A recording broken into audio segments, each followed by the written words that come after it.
Hi, everyone. Welcome to Restitch America, where we mend the fabric of our nation, one thread and one story at a time. My name is Alma Ohene-Opare, and I am your host. And I am really excited today to introduce you to a guest, which I'm sure you're going to enjoy. But before we begin, always remember to like, follow, and subscribe to the podcast wherever you are listening to the show. And also, please take a moment and join our Willful Positivity community by going to willfulpositivity.com. And the reason why I like to recommend joining the community is because every day you're going to get a daily devotional. But most importantly, you're also going to get an article. And the article matters because it is the basis of the conversations we have with our guests. So we pick an article and we give it to our guests in advance, and they prepare their remarks and our conversation based on that article. And so today's article that we will be talking about is titled, Why Merit Matters More Than Representation. Why merit matters more than representation. So that's going to be the topic for today. And I'm going to introduce our guest to you. Our guest today is Nyisha.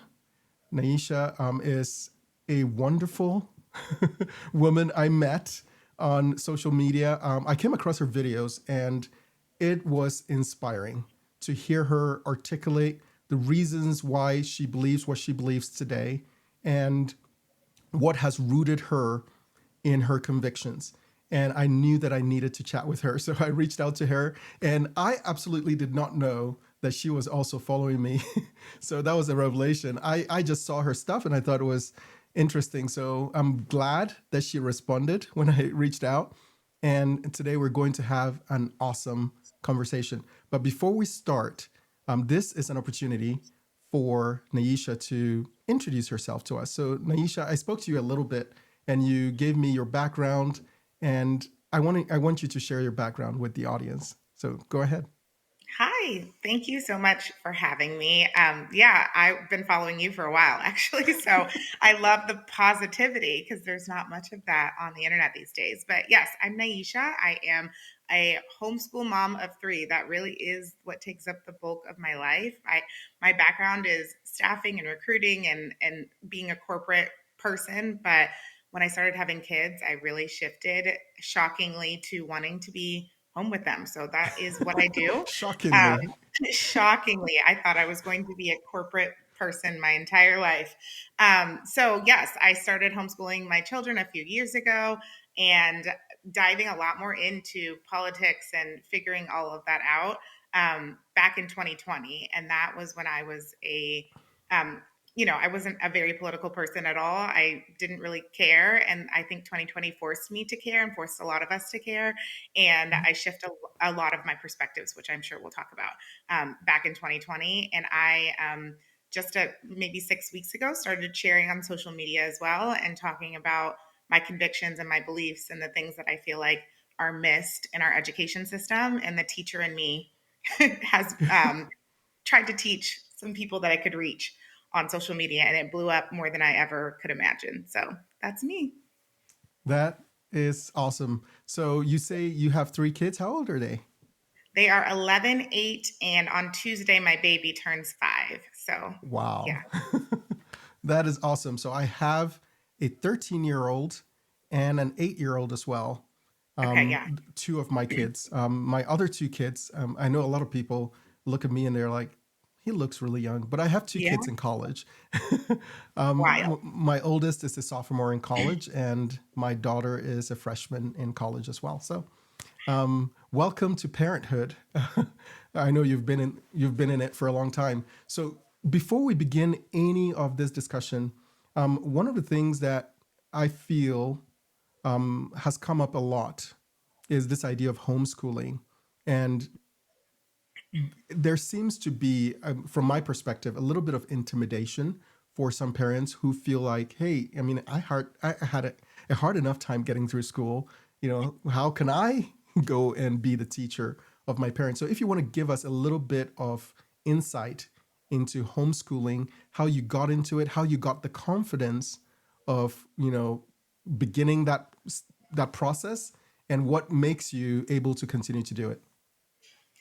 I think intimidation is a great word because it is overwhelming to think that something that you were able to easily outsource, even from your door, like go get on the bus Hmm. and everything's taken care of, taking charge of 100% of that is very intimidating, and it's almost you almost have too many choices. There are too many options when it comes to curriculum. There's too many opportunities to fail your children is how it feels Hmm. when you're a mom who was doing it the standard way. And for me, when I started diving into politics and history, and I recognize where the school system even started and why it is designed the way that it's designed, it started making me think that I was sending my children to be raised by the government. I was raised by the government. My parents are actually in the military, so I was very much raised by the government, government daycare, then government schools, and my parents work for the government. I mean,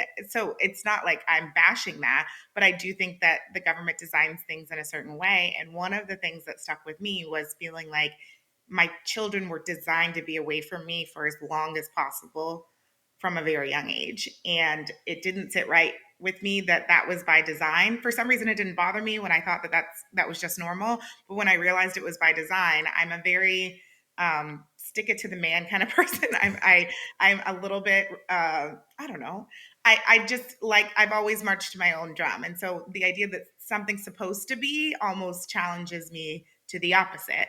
And when I realized that they were supposed to be separated from their parents so that they could have more influence from other places and people, it made me kind of want to fight against that system. And it was intimidating, and we don't do it perfectly. But what I found is there's a lot of wasted time in public school. There's a lot of things being taught that are unhelpful, a lot of things that are not being taught that are very helpful. And we could curate that experience here at home. And more importantly, keep a stronger family unit. And so having my children close to me more is hard. It's much easier to put them on the school bus and send them off and say hi, 5 6 hours later.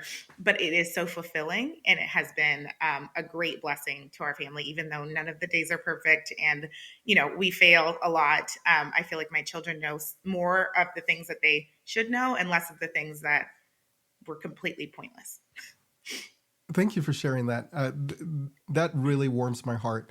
Now, we understand that not everybody is in a position to be able to do so. However, it is something that we need to consider. I think one of the challenges is exactly what you talked about, which is the fact that we designed our society to keep parents away from our children, which is kind of a weird thing when you think about it, right? Because, traditionally women stayed at home and nurtured their kids, and we came up with this idea that nurturing your kids was somehow, you know, a I don't know how you would even put it, like it was not fulfilling enough, I guess. And women needed to go out into the world and become like men and compete with men in the workplace. And I know there are a lot of women who have found fulfillment in that, and I know everybody has a different calling, but I definitely understand that because of that, we have turned society on its head in many ways, where our children are now being exposed to things that we believe in many cases are not right. And unfortunately, we have to do a lot more work for those of us who cannot homeschool to almost like deprogram our children Yeah. from some of the crazy things that they're taught. And it's just crazy that we've just accepted this way of life as though there's nothing wrong with it. But thank you for sharing your experience. And I hope that it inspires others to, if they can, to take a look at that opportunity as well. All right, so let's jump into our topic for today. So, like I said, the title of the article we're going to be focused on is Why Merit Matters More Than Representation. So, the reason I wrote that article is because, I have seen this pervasive kind of trend going on where everybody's focused on representation. And we hear things like, oh, I want to see, a president that looks like me, or I want to see a Senate leader that looks like me, or I want to see a CEO that looks like me. And the other day I was thinking, is there any situation where I require skill and experience, where I would say the person who is doing this skillful thing needs to look like me? Why is that a variable in my consideration? Like, and I thought, why is this push for people to look like you? Imagine if I'm going to um, climb Mount Everest, okay, and I'm going to Nepal to climb my Mount Everest. Am I going to say, hey, I want the Sherpas to look like me? Like, what would be the significance of saying such a thing? I want the Sherpas to look like me. I need to be represented. There are not enough Black people, let's say, represented among the Sherpas. And so, I need someone to look like me because somehow looking like me automatically gives them insight into my life, my likes, my dislikes, my abilities, and it is very interesting to me. So I wanted to write about why merit matters more than representation. I would rather the people who run things, the people who are in charge of things that I care about, actually have merit rather than anything else, least of which is what they look like, right? So um, that's the basis of our discussion today. So my first question to you is this: do you have a personal experience where you have felt that merit, effort, character mattered more than simply being represented? And do you feel that representation has a role to play in any of this? Well, I would say that past me 100% believed that representation matters. That's something that was pounded into my brain my entire life. And like seeing people who look like you matters. And I believed that until I started looking into, started actually thinking about it. And I think a lot of my ideologies and my beliefs shifted when I stopped thinking with emotion and and started thinking about common sense. And common sense says that representation would automatically exist if everybody who chose a certain path decided to be excellent. The excellence would be represented, and that anything that you add into the equation that isn't merit based will unfortunately often make you have to bend when it comes to merit. And I just believe now that merit is the only thing that should matter. And again, I'm going to come at everything as a mom, but when I go into thinking about my children's path, if they decide to go to an Ivy League university, I want everybody who walks around that campus to look around and know that everybody else earned that and not think that my brown children, my children who are walking around campus probably got in because of some affirmative action quota, or maybe they didn't have the best grades but they had a better story, or they had more oppression in their background. Why does that matter, and how would they actually feel when they took a hold of that diploma and it was all said and done? I think it's the same in the workplace. If you realize 5 years into a job that you've worked really hard for and that you've shown up for and that you have put in the same work as everybody else for, and you had a great resume for, and you found out that you were actually hired because of some sort of quota, how do you feel about the effort that you've put in? How do you feel about what other people feel about your existence in that culture? And I just think that not basing things on merit is detrimental even to diversity and equity and inclusion, because you don't feel included if you are unintentionally the outcast because people think that you didn't have to earn it the same way that they did. That is so true. So in the quest to try to even things out, right? In the quest to try to create a more equitable society, what we end up doing with these kinds of policies is creating ostracization of Yes. people, and it creates suspicion of people. So my daughter is an example of that. My daughter, I'm so proud of her. She is really smart and she works really hard. She works really hard. She is a freshman in college at 17, and she is doing great. She has her life together, and she I have not revealed this before, but she got a full ride scholarship because she graduated, you know, top of her class, top 4%. And I am really proud of her. But when she walks into school, right, she walks into college and she has all these accolades. Unfortunately, they are not written on her face. So she's going in there and she actually had someone make a statement that, you know, well, I didn't get, all the opportunities that you got because you're black, right? And it was really offensive to her Mm-hmm. because she worked hard. And when she told us about it, it was offensive to us as well. And the reason it was offensive is because we saw her and the hard work she put into her school. And suddenly it was all flattened and basically completely chalked up to some kind of privilege that she had because of the color of her skin. And that creates, like I said, the ostracization, uh, unintentional ostracization, even if it is a personal ostracization, because you feel like I don't belong here or people think I don't belong here when you absolutely do. And so, yes, I understand that the people who pushed these policies, I'm not going to say that there was some nefarious intent. I think that there was a time when there were real barriers, right? And those barriers had to be removed. And we cannot forget that.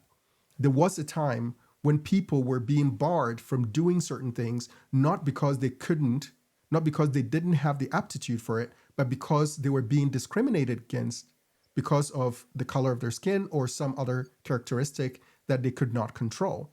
So, understanding that I think is really important, and understanding the reason for affirmative action when it was initially implemented makes sense. It makes sense to understand that and recognize that there was a time when there was an issue.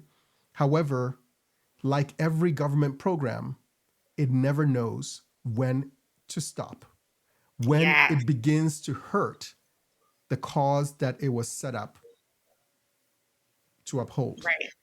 right? And that's one of the things that I talk about is, was there ever meant to be an end point? Because it has started to cause, I believe, more harm than good for the community that it was set to help. And the other thing that I mention is, if workplace is a great example, if diverse leaders have been hired on purpose strategically for 50 plus years, shouldn't those diverse leaders now be hiring diversely? So if it worked and we have these people in place, that and the whole goal is to hire people who look like us, then shouldn't that be automatically happening now if affirmative action quotas have been in place for as long as they have? Exactly. And um, I worked for a company some years ago that I think attempted to increase and improve representation. Hmm. However, they approached it in a way that I think should be a model for others. And Okay. I don't know that I've heard a lot of people talk about this approach to increasing representation. So, what they did was, instead of just saying, hey, we are going to just hire people because they look a certain way, or we're going to, go out and, actually look at the racial demographics of our applicants and then try to increase the number of opportunities for people who are of minority status. What they actually did was they said, hey, our recruitment has been concentrated on this geographic area. And so what that means is that we only are going to get candidates from this geographic area. And because we are limited to this geographic area, we're going to be limited in the options that we have when it comes to diversity. So what they said was, instead of looking at the color of a person's skin, they looked at diversity of location.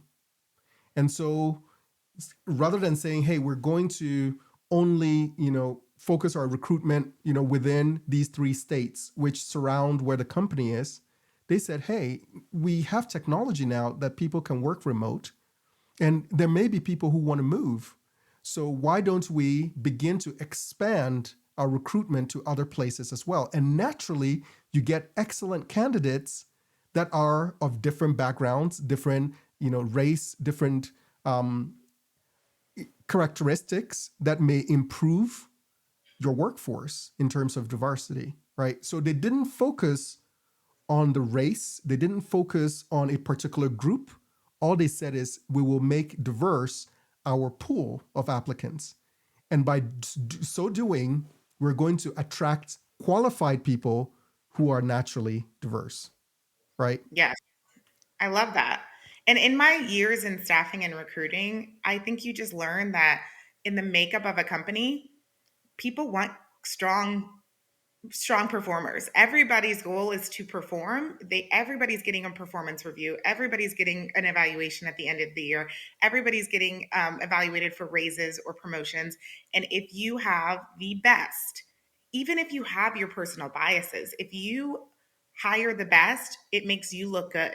And so I worked in technology, so there were a lot of people from India, for example, who were working in a certain IT department. They have their own biases, they have their own, I'm sure, thing, but if somebody has the resume and the qualifications, everybody's job is easier. And so they set those aside and I'm not saying that everybody will always do that. There are going to be people, but somebody might have dated someone named Karen and hate everybody named Karen and not hire anybody with that name on their resume. Everybody has their own biases and experiences that could impact your opportunity. But to assume racism when you don't get a position, I think is a byproduct of our programming as well, where we are looking for racism everywhere. And so if you don't get a job, it's because I was Black instead of maybe somebody was more qualified and presented better. And we have lost all of that because we have had the privilege of often getting the job over somebody else. Exactly. And in the article, we talk about the recent, not too long ago, the Supreme Court had a case called Students for Fair Admissions versus Harvard.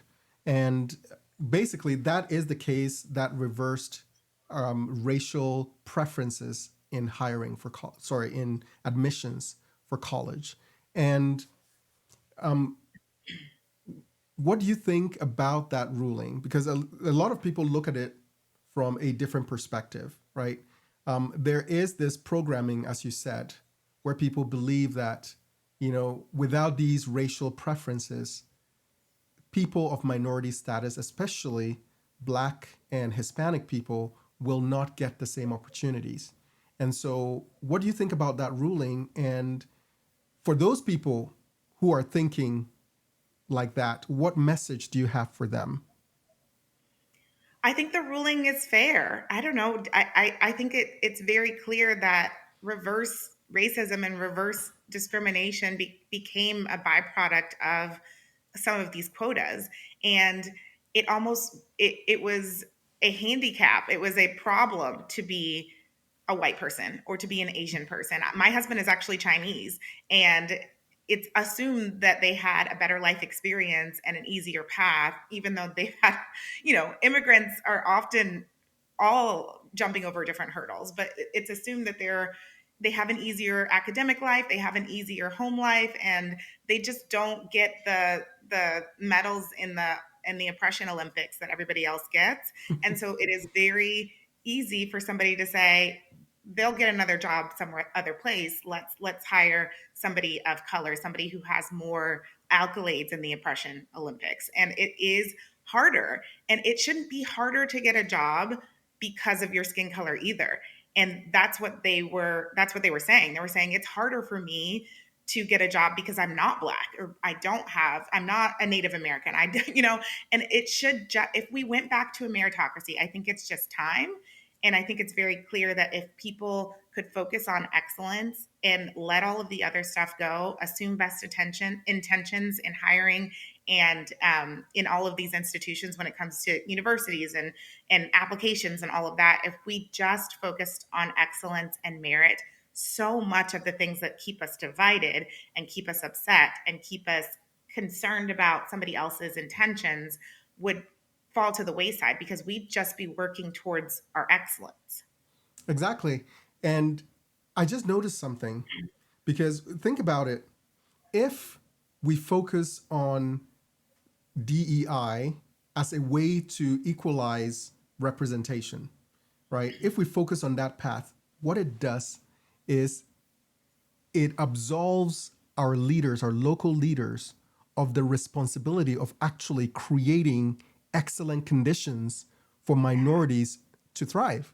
Because they can just say, well, I don't have to improve the schools in the inner cities. I don't have to actually, try to change culture so that people, prioritize learning and have more opportunities to learn and to build better skills for learning. We don't have to do any of that because we can fix it by just creating a policy that says you need a certain quota or a certain level of diversity, right? So it absolves the local leaders from their actual responsibilities. So, for instance, I know in Oregon a few years ago, there was an issue of black kids not graduating at the same rate of other races, and the solution that they came up with, believe it or not, was not to say, hey, let's understand why. Let's understand what is the root cause of this. Let's understand how we can raise the standards, how we can make sure the teachers are equipped to deal with kids who are maybe coming from, disadvantaged, homes and things like that. They didn't do any of that. All they did was let's reduce the graduation average. So let's move it from a C average required to graduate to a D average. So what have they just done? They never helped any of those kids. Some of those Right. kids are graduating and they're functionally illiterate. They can't really read and they're graduating high school. And the state, instead of actually solving the problems, basically just says, sorry, let's just reduce the graduation line. And so in the end, we have done nothing for the children. And then we come, back the other way and try to resolve that problem by just saying, let them in because they suffered. Let them into college. And unfortunately, when we do that, we end up in a worse place because they're not prepared when they get into college. And many of them drop out at a much higher rate. So you end up in a place where, and it's even worse if they have college loans as well, right? Because now you've added debt to their lives. They, could not get through the college that they went to, and you've actually done worse for them than, try to help them. So these policies should not only be looked at from the perspective of we're trying to help people to create equity, it is also a cover for the incompetence of the politicians that actually control those areas. That's such a good point, and it reminds me of the term soft bigotry of low expectations. And we're in a terrible combination of soft bigotry of low expectations, giving people the option to succeed, and I'm using air quotes, succeed without being excellent, and then this sense of entitlement where they deserve to still get, to still succeed, and they're succeeding because of a lower expectation, but then they still want success when they have to insert their own merit, and their own hard work has to show up. And so that's why we have these entitled people who are expecting certain things, but they haven't actually earned what it takes to get there. Exactly. I don't know if you've seen this on social media, but I've seen a few videos every now and then. I think it's a meme where people are like, hey, when you lied on your resume and you get the job, and then they start asking you to do certain things. To do certain things. And so, for instance, someone lies on their resume that they're fluent in another language, and Mm-hmm. and then they call them and say, hey, we have a business partner who speaks Chinese. Why, would you speak to them? And Oh, suddenly they can't actually do the thing that they were hired to do. And the truth of the matter is, we're laughing about it, but that is a worse position to be mentally when yes. you feel like you're here and you're not supposed to be. Now, even those who are have the merit are prone to have this imposter syndrome, right? You Yes. feel like, do I really deserve to be here? And you have that. And to imagine that that I am here because of another reason other than my excellence. And because of that, you are constantly afraid that you will be found out, that someone will discover that you are not there. And I think it would cause me more emotional distress, right?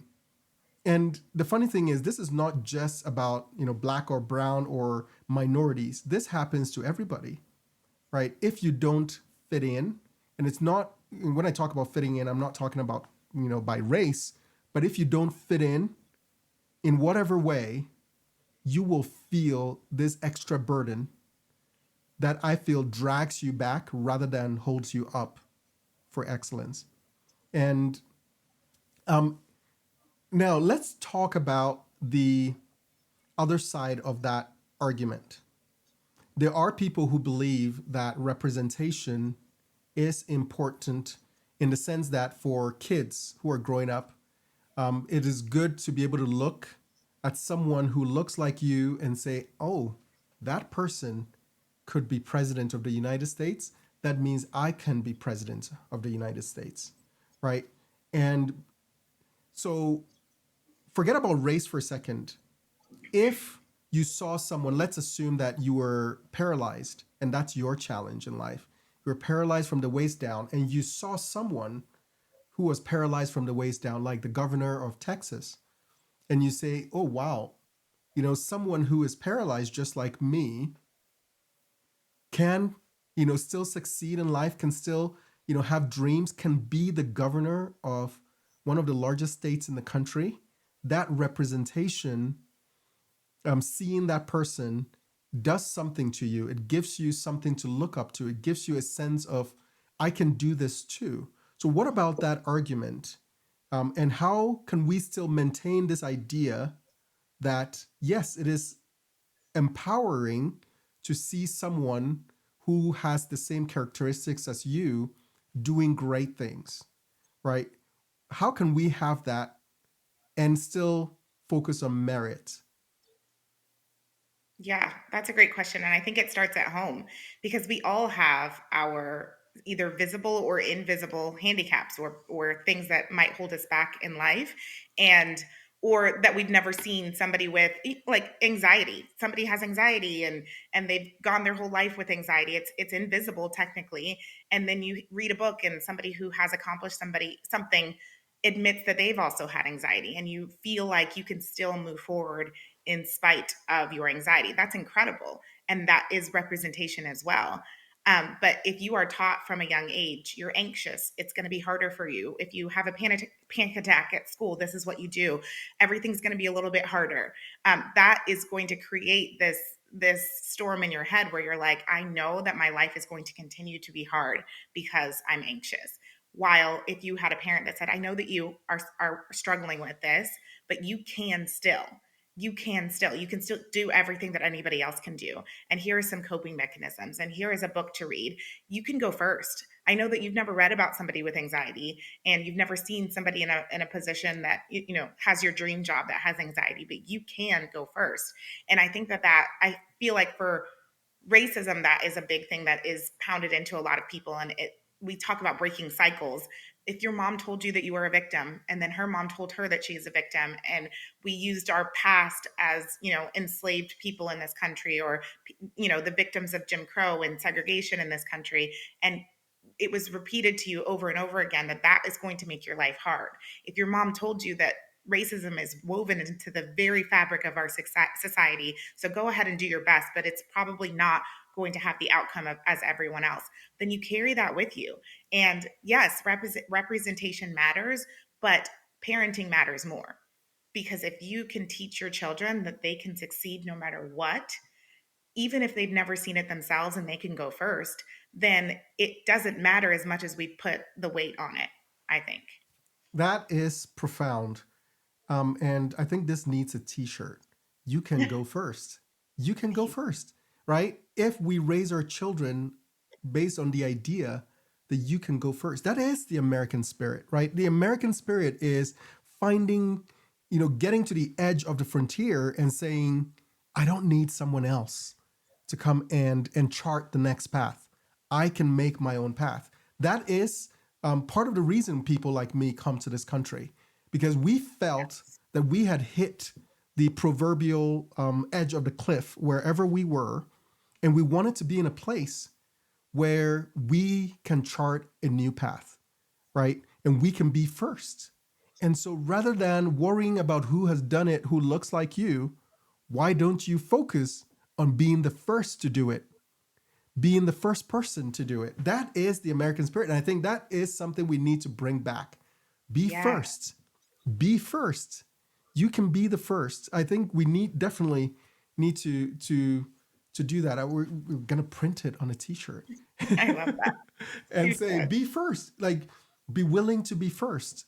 And then you will not have to worry too much about representation.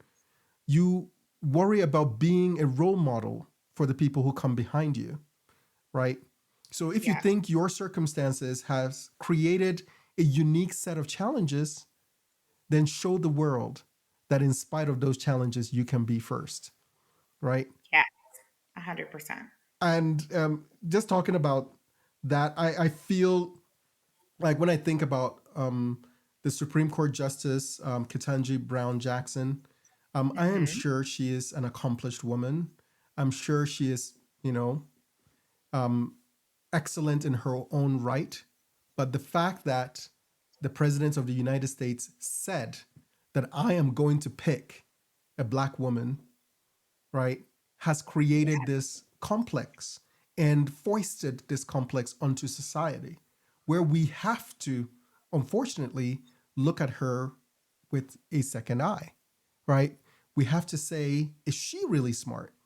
But if he allowed the process to take its path, we may have ended up with her. But the Yes. path that we got, the path that got us there would have been a path where we were looking at merit against merit, excellence against excellence. And we would have all said, of the pool of candidates that are available, she has the best record, she has the best pedigree in terms of her accomplishments, and so on. And we would have celebrated her, right? But now, because of what President Biden did, there is this complex. And then suddenly, what happens now is when you listen to her arguments in the Supreme Court, you are listening to it in that lens, with that lens on, right? Yes. You're listening to it through that DEI lens. And unfortunately, it creates prejudice that should not have been there, I right? could not agree more. That's so true. So you have added a handicap to her. Because now when I'm reading it, I'm going to say, oh, this is the person who could not define a woman, Hmm. right? And this is the person who was chosen because she was black. And you have basically robbed her of excellence, robbed her of something more valuable, which is her own merit and the hard work that she has put into her career. And I think it's unfortunate that we allow that to happen.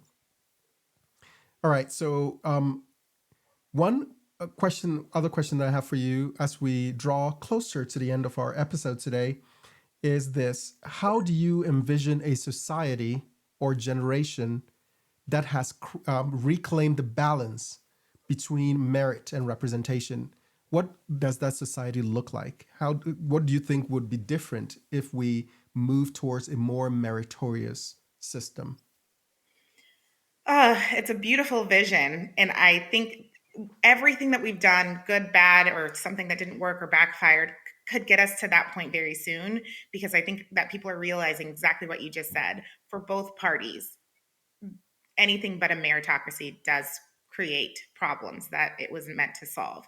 And I think that the society that we have to build is a society where we remind, especially Black America, that's very much my focus, is Black America stepping out of victimhood. But it's anybody who has been in a place of victimhood because of their personal experience or because of the narrative that has been repeated to them their entire life. um, Stepping into excellence and being reminded that they can go first, or they can be excellent, or they can accomplish anything that anybody else can accomplish, and that we don't need it. And I think that that is one of the biggest things, that the biggest problems in Black America is that we have looked at these programs and decided that we can't compete without a program. We can't even have we don't have a, a chance, right, without some sort of government program or institutional program that has a DEI quota or a DEI standard. And I think we need to erase all of that. And it might be painful to say, now you don't have a leg up, but you have the same opportunity as everybody else. And I think that we need to be reminded that there are Black people in power who are not hiring people who look like them. So if affirmative action has worked, Ketanji Brown has, this seat. We have done great things with these programs, but it's time to lay them to rest so that we can all compete on equal footing. I think we have to stop pushing the narrative of DEI and affirmative action and saying that those things are required in order for certain people to be able to compete, and remind them that they can compete with their own merit. There have been countless studies that show that where you come from and other factors have a much greater impact on your IQ. And from a scientific standpoint, we really do all have the same opportunity. We have, if you're from a certain part of the country, you actually have more of a likelihood to have a certain IQ in a certain range, right? So if we just remind Black America, if we remind all of America that we can all compete and we are all equal. I feel like we forgot that. We forgot that we are all equal because everybody has been reminding us how unequal we are. So reminding the next generation that they are equal, that they have just the same chance, that they can compete at the same level, but we cannot get distracted by all of these other things because we have to spend our time and our effort focusing on our excellence. I think that that's going to create the society that we need. But if we keep saying that you need something else to have equal footing, then we are creating our own inequality or inequities. And it's starting from a point of not believing in oneself. And I think that that's a thing that we have to fix in our children and the next generation. Thank you for that. I think you are absolutely right that we have to assert our abilities, because I think personally, I think it's an insult if anybody tells me that I have a limit in my potential, right? Yeah. That's an insult. That's much more of an insult to me than saying anything else, because I think that the worst thing you can do to a person is to hide from them their true potential, because a vision of your potential inherently creates a desire to reach it, right? Mm-hmm. Once you have a vision of what you can actually do as a person, you can't help but try to reach it. And so, in order to control people, you have to hide from them their potential. Yes. And you have to create a complex in their mind that they need you, they need your programs, they need your help to succeed. And embedded in the heart of everyone, and we see these in our children, is a desire to be independent of the restraints. Because, yes, help is sometimes important, but help can become a restraint. And let me share one little experience I had that really taught me that, and we'll wrap up with that. But many years ago, a friend of mine invited me to go hiking. Now, I am from Africa. That's not something we do a lot. I mean, it's not our pastime. It's not something that we enjoy.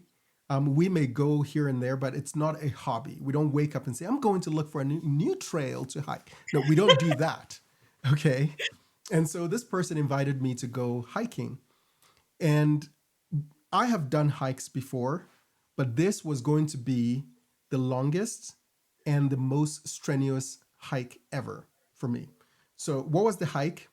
It was a round trip 14-mile hike, and we were going from 4,000-foot elevation to 11,700-foot elevation, No. right?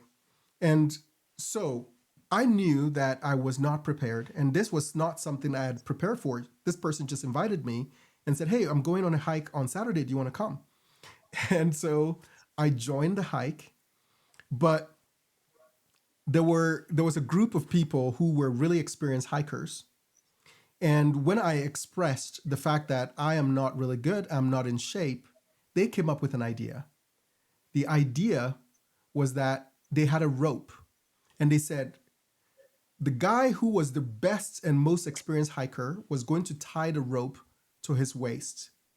All I had to do was to hold on to the end of the rope. And what he would do is try to help me get up the mountain. Okay. So I agreed. I thought it was a great plan. And we started the hike. Now, this guy was going at a pace that I could not keep up. So I am holding on to the rope, and he is basically dragging me up the mountain to the point where I could not keep up. I just could not. I was not prepared. I could not keep up. And so I had a choice to make.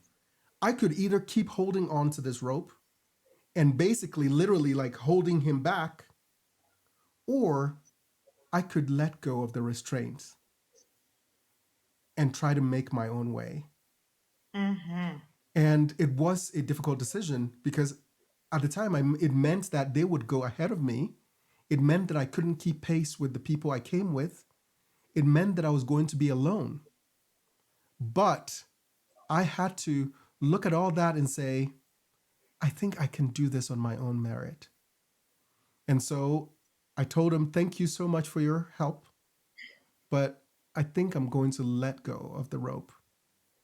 And all that I will focus on is not getting to the top of the mountain, but just focus on putting one foot in front of the other.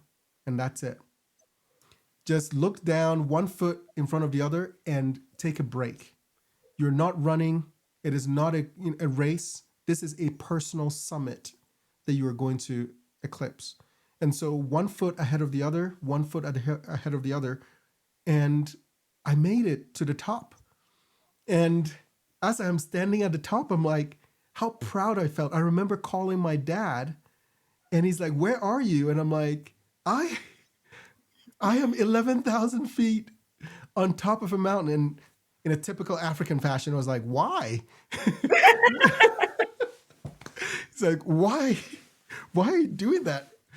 But I felt so accomplished. Now, they got there far ahead of me, and that's okay. But I realized that I couldn't go at their pace, and I had to have the courage to walk alone. I had to have the courage to put one foot ahead of the other. That is the message I believe we need to give to our children, is that when someone is ahead of you, it is not always because they've had privilege and you haven't. Maybe it's because they have been walking farther than you have. They have been walking longer than you have, right? And so it's not okay to just compare ourselves to someone and say they're the way they are because they had special advantages that I don't have, right? We need to build our own legacy by putting one foot ahead of the other and be the first, as you said. Be the first. Don't be afraid to be the first. And that is the message. Because if we all do that, we will be represented in the best way possible. We will be represented in our excellence, right? That is the kind of representation that America needs to embrace, a representation of excellence from all walks of life. That was beautiful. That almost made me cry. You getting to the mountain on your own merit and how much more proud you were of yourself. Ah, so good. All right. Thank you so much for joining us today.